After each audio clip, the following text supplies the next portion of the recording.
एक शहर में एक आलीशान और शानदार घर था। वह शहर का सबसे खूबसूरत घर माना जाता था। लोग उसे देखते तो तारीफ किए बिना नहीं रह पाते। एक बार घर का मालिक किसी काम से कुछ दिनों के लिए शहर से बाहर चला गया। कुछ दिनों बाद जब वह वापस लौटा तो देखा कि उसके मकान से धुआं उठ रहा है। करीब जाने पर उसे घर से आग की लपटें उठती हुई दिखाई पड़ी। उसका खूबसूरत घर जल रहा था। वहां तमाशबीनों की भीड़ जमा थी जो उस घर के जलने का तमाशा देख रही थी।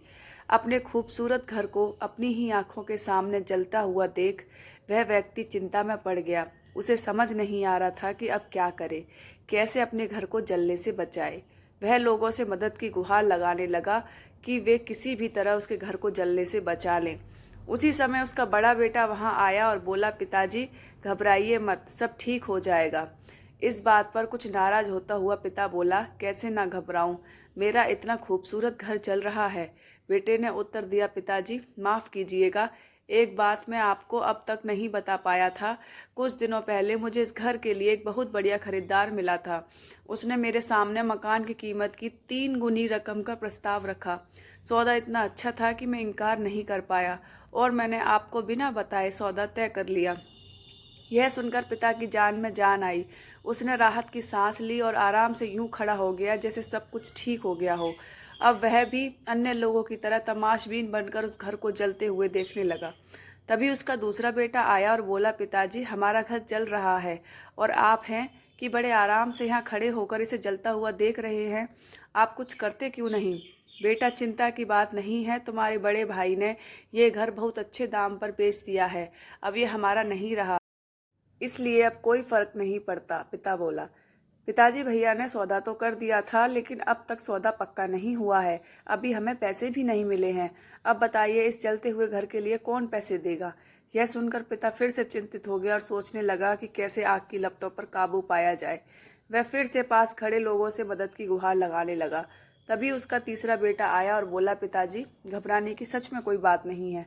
मैं अभी उस आदमी से मिलकर आ रहा हूँ जिससे बड़े भाई ने मकान का सौदा किया था। उसने कहा है कि मैं अपनी जुबान का पक्का हूँ। मेरे आदर्श कहते हैं कि चाहे जो भी हो जाए अपनी जुबान पर कायम रहना चाहिए। इसलिए अब जो हो जाए, जुबान दी है तो घर जरूर लूँगा और उसके पैसे भी दूंगा। पिता फिर से चिंता मुक्त हो गया और घर को जलते हुए देखने लगा। एक ही परिस्थिति में व्यक्ति का व्यवहार भिन्न भिन्न हो सकता है और यह व्यवहार उसकी सोच के कारण होता है। उदाहरण के लिए जलते हुए घर के मालिक को ही लीजिए। घर तो वही था जो जल रहा था, लेकिन उसके मालिक की सोच में कई बार परिवर्तन आया और उस सोच के साथ उसका व्यवहार भी बदलता गया। असल में जब हम किसी चीज़ से जुड़ जाते हैं तो उसके छिन जाने पर या दूर जाने पर हमें दुख होता है, लेकिन यदि हम किसी चीज़ को खुद से अलग करके देखते हैं तो एक अलग सी आज़ादी महसूस करते हैं और दुख हमें छूता तक नहीं है।